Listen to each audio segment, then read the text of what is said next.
আসসালামু আলাইকুম। আশা করি সবাই ভালো আছেন। মাছ আনা হয়েছে এখানে 2 পদের মাছ।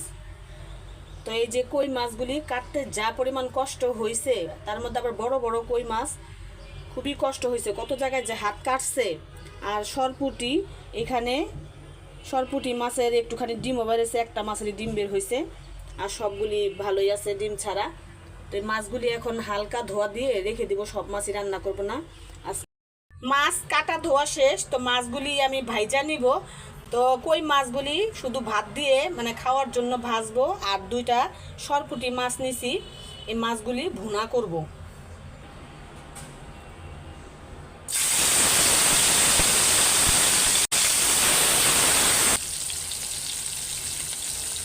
নিছি ভেন্ডি ভাজি করব।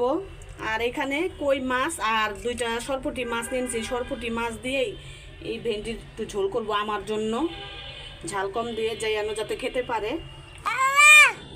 কই বাবা, কই আরেকজন বাবারে ডাকতেছে, কই বাবার তো ছিটা ফুটাও নাই। হ্যাঁ কই কই বাবা? বাবা আসছে। কি সুন্দর পুটপুট করে কথা কয় আমার এই গলুটা। বাবারে বরব্বারে ডাকতেছে, কই বরব্বা? হ্যাঁ, মানুষ তো দেখি বাপ মা ছাড়া কিচ্ছু বোঝে না। তুমি এত বরব্বা বড় মার লোকগা কেমনে হইলা? হ্যাঁ,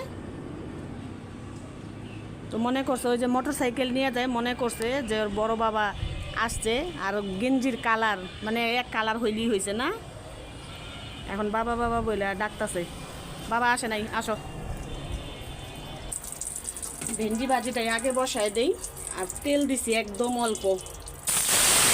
ভেন্ডি ভাজিতে এত তেল লাগে না।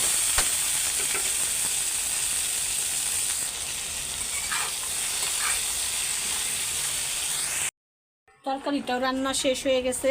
এখন এই যে শুধু ডাল আর মাছ, ভেন্ডিটা একটু পরে দিলাম। তো সন্ধ্যাবেলা তো এবার আসছে মেহেদি লাগাইতে। ও 2 দিন পর পরই মেহেদি লাগাইতে অনেক পছন্দ করে হাতে। তো 2 দিন পর পরই চলে আসে মেহেদি লাগাইতে। মেহেদি লাগাইতে এত ভালোবাসো? হ্যাঁ, অনেক ভালোবাসি মেহেদি লাগাইতে। আমার এখনই মনে হচ্ছে মানে এখানে লাগাই, আবার এখানে পিছনে লাগাই। তোর অনেক পছন্দ মেহেদি লাগাইতে, সে খুব ভালোবাসে। আমিও পছন্দ করি, কিন্তু আমি তো অনেক কাজ করি সারাদিনের জন্য, এগুলির প্রতি আর আগ্রহ নাই। কিন্তু আমার কাছেও খুব ভালো লাগে মেহেদি দিতে। তো খুব সুন্দর করে দিয়ে দেওয়া হইতাছে ওরে মেহেদি। তো আজকের ভিডিওটা আর বেশি বড় করব না। আমার মতো আপনারা কে কে মেহেদি লাগাইতে পছন্দ করেন কমেন্টে জানাবেন। সবাই ভালো থাকেন, সুস্থ থাকেন। আল্লাহ হাফেজ। আল্লাহ হাফেজ।